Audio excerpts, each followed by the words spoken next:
Doctor صاحب میں یہ پوچھنا چاہتا ہوں کہ کانکوبائنز جو تھیں آپ صلی اللہ علیہ وسلم کے دور میں، ان کے ساتھ جو نکاح کا کانٹریکٹ تھا اس کی کیا حیثیت تھی عام بیویوں کے نکاح سے؟ مختلف کیا تھا اس میں؟ اور ان بطور بیوی ان کی حیثیت کیسی تھی، اور ان کے ساتھ کس طرح کا معاملہ کیا جاتا تھا، اور بعد میں وراثت میں ان کا کیسا حصہ تھا؟ نیز یہ کہ کیا آج ان کی کوئی شکل معاشرے میں، کسی بھی معاشرے میں کیا باقی ہے یا اس کی کوئی اجازت ہے؟ دوسرا ڈاکٹر صاحب یہ کہ اگر اس کو ایلیبریٹ آپ کر دیں تو ساتھ یہ بھی بتا دیجیے گا کہ سورہ نساء کی جو آیات ہیں، آیت نمبر 4 اور 24 جس میں وما ملکت ایمانکم ان کے بارے میں آیا ہے، ان کو زیادہ ایلیبریٹ کرنے کے لیے کون سی تفسیر بہترین ہے جس کو پڑھا جا سکتا ہے، اگر آپ کو اس وقت آپ ریکال کر سکیں؟ جزاک اللہ۔ پہلے تو اپنی بات میں ایک تصحیح کر لیجئے، باندیوں کے ساتھ یا لونڈیوں کے ساتھ یا کانکوبائنز کے ساتھ کوئی نکاح نہیں ہوتا تھا۔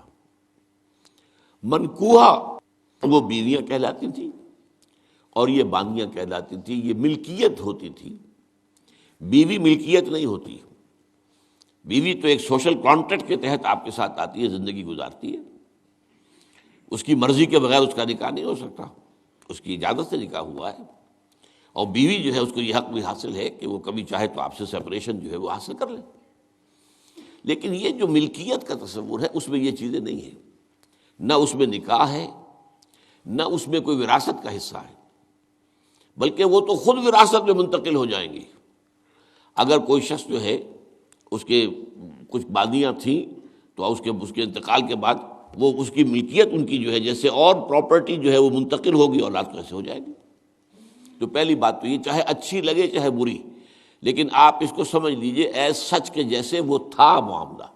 ہمیں اس کے اندر جو ہے وہ کچھ اس کو پہلے ٹیبل بنانے کے لیے اور اس کو جو ہے اس کے اندر کوئی ترمیم نہیں کرنی چاہیے۔ سٹیٹس جو ہے باندی کا، کانکوبائنز کا، وہ یہ ہے جو میں نے آپ کے سامنے رکھا۔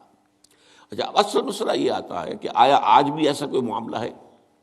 آج ایسا کوئی معاملہ موجود نہیں ہے، اور یہ لونڈیاں ہوتی تھیں حضور کے زمانے میں صرف وہ جو میدان جنگ میں مال غنیمت کے طور پر آتی تھی۔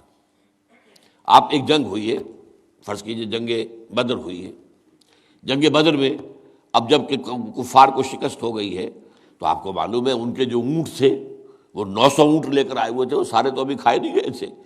اب وہ گویا کہ وہاں پر مال غنیمت ہے، ان کے گھوڑے اگر وہ بچے ہوئے تو مال غنیمت ہے۔ وہ جو آدمی بھاگتا وہ اپنا اسلحہ بھی پھینکتا جاتا ہے تاکہ بھاگے اور جان بچائے، یہ سب کیا ہے؟ مال غنیمت ہے۔ ایسے ہی اگر وہاں کوئی عورتیں بھی آئی ہوں، میرے علم میں نہیں ہے کہ بدر میں آئیں یا نہیں آئیں، احد میں تو آئیں، لیکن بدر کے بارے میں مجھے یقین کے ساتھ معلوم نہیں ہے، لیکن اگر عورتیں بھی آئی ہوں تو وہ باندیاں ہوں گی، وہ تقسیم ہو جائیں گی۔ یہ جو اصل غلام کا اور باندی کا تصور ہے اسلام میں، یہ پی او ڈبلیو کا حل ہے، prisoners of war, what to do with them. یا تو اب آپ جو ہے بڑے بڑے جو ہے کنسنٹریشن کیمپس قائم کر دیجئے، ان میں پڑے سڑ رہے ہیں، وہ سب کے سب جو ہے کنسنٹریشن کیمپس کے اندر ہوتے ہیں۔ اب وہاں پر ان کا کیا معاملہ ہے؟ تو ان کے لیے اگر وہ مرد ہیں ان کے لیے ان کی کوئی جنسی تسکین کا کوئی سامان نہیں، اگر عورتیں ہیں ان کی جنسی تسکین کا تقاضے کا کوئی سامان نہیں۔ ہاں، کھانے پینے کو تو ظاہر بات ہے کچھ نہ کچھ راشن واشن جو ہے وہ تو جو بھی دنیا میں پی او ڈبلیوز کا معاملہ ہوتا ہے کھانے پینے کو دیا جاتا ہے۔ اسلام نے یہ کیا ہے کہ بجائے اس کے کہ پی او ڈبلیوز جو ہیں وہ اسلامی بیت المال پر بوجھ بن جائے، انہیں ایبزارب کرو معاشرے کے اندر، انہیں تقسیم کر دو لوگوں کے اندر، اور ان کی حیثیت غلام کی اور باندی کی ہوگی۔ انہیں آپ کو کھلائیں بھی وہ، حضور فرماتے ہیں جو خود کھاتے ہیں وہ کھلائیں، جو خود پہنتے ہو وہ پہناؤ، اچھے سے اچھا سلوک کرو۔ پھر ان کی ایمنسیپیشن کا ایک سلسلہ شروع کر دیا گیا، فلاں اگر تم سے گناہ ہو گیا ہے تو کفارہ یہ ہے ایک غلام آزاد کر دو، قتل خطا ہو گئی ہے، وہاں تم سے غلطی سے تمہارا ارادہ نہیں تھا، کوئی تمہارے ہاتھوں مارا گیا ہے، گولی چل گئی تم سے اور کوئی شخص جو ہے وہ مر گیا ہے، اس کے لیے بھی وہ غلام جو ہے آزاد کرو۔ گناہوں کے کفارے میں غلاموں کو آزاد کرنا، پھر غلاموں کو آزاد کرنے کی تلقین، نصیحت، پرسویشن، یہ نیکی کا بہت بڑا کام ہے، غلام کو آزاد کرو۔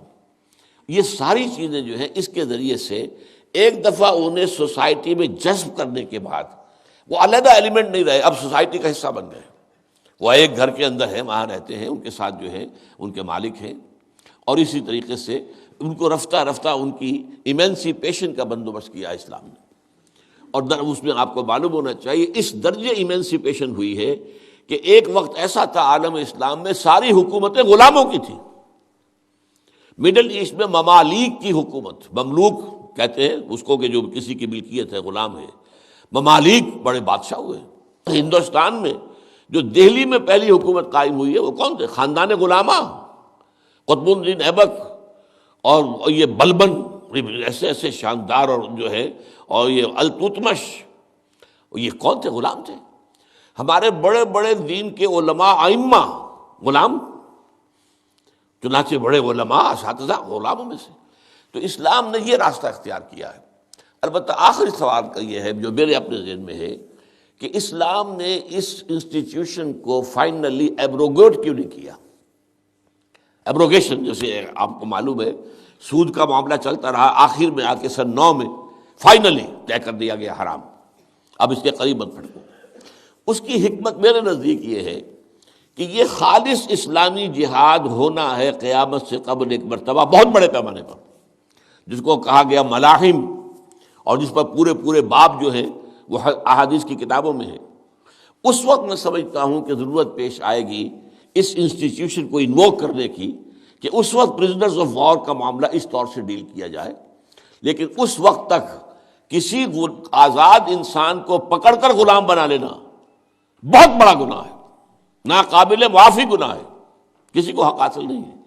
یہ جو امریکنز لے گئے تھے، آپ کو معلوم ہے یہ افریقہ کے مغربی ساحل کے ساتھ ساتھ وہاں سے یہ لوگ لے کر گئے پکڑ پکڑ کر ان کو، افریقیوں کو، اور وہاں جا کر انہیں غلام بنایا ہے اور شدید ترین جو ہے سختیوں میں انہیں رکھا ہے. یہ معاملہ اسلام میں نہ کبھی ہوا ہے، نہ اس کی کوئی اجازت ہے.